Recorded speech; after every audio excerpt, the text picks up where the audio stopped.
Hello दोस्तों, आज हम लोग जानेंगे हमारे पूर्वजों का कर्मों का फल हमें किस तरह भुगतना पड़ता है। तो चलिए वीडियो के स्टार्ट करते हैं। संसार के प्रत्येक प्राणी को अपने तथा अपने पूर्वजों के कर्मों का फल भुगतना ही पड़ता है। इससे मुक्ति कभी नहीं मिलती है। यह बात और यही है कि किस कर्म का फल हमें कब मिलता है।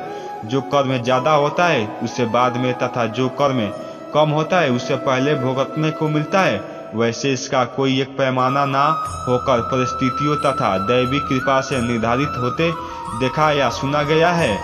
यदि अच्छे कर्म ज्यादा हैं तो बुरे कर्मों का फल इसी जन्म में तथा अच्छे कर्मों का फल अगले जन्म में या इसी जन्म के बाद के दिनों में भुगतने को मिलता है।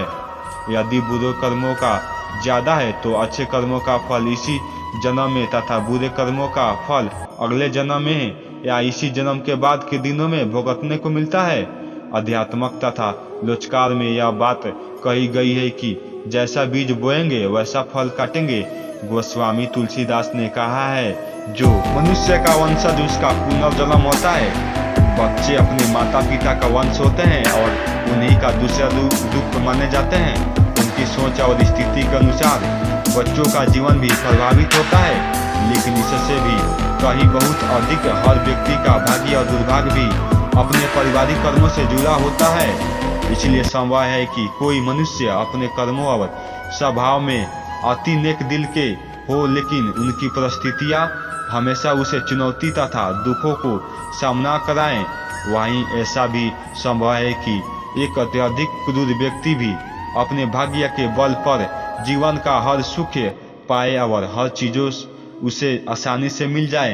यही उनसे जुड़ी पारिवारिक कर्मों के फल हो सकते हैं। इसलिए अपने साथ दूसरों की परिस्थिति की तुलना करते हुए दुखी होने की बजाय हमें उसे अपना कर्म फल मानकर चलनी चाहिए और ईमानदारी से पूर्वजों अपने कर्तव्यों का पालन करनी चाहिए।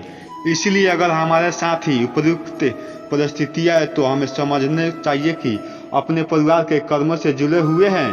ऐसे में अगर हमें बेवजह प्रशंसा मिले तो उस पर बहुत अधिक उत्साहित और खुश ना होने की बजाय अपनी वास्तविकता की याद रखनी चाहिए। इसी प्रकार अगर अकारण कुछ बुरा होता है तो दुखी होने की बजाय सत्य को स्वीकार करनी चाहिए।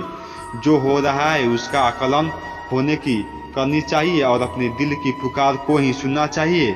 चाहे हालात अच्छा हो या बुरे, अपने दिल की आवाज को कभी अनसुना ना करे। यही हम सबको अपने सही रास्ता दिखाता है। पूर्वजों के गुणों के अनुसरण हमें अपने पूर्वजों के गुणों का अनुसरण करनी होती चाहिए। सच्ची श्रद्धांजलि देने होते हैं। परमात्मा के वास्तविकता स्वरूप को होने के मानकर उसकी कथित पूजा करनी चाहिए अथवा अपात्र को दान देना चाहिए और समझ लेना चाहिए कि हमारे परिवार की ऐसी हालात हैं, ये कैसे हैं। तो मित्रों, ऐसे ही कहानियों के सुनने के लिए हमारे इस चैनल को अवश्य सब्सक्राइब करें। धन्यवाद दोस्तों।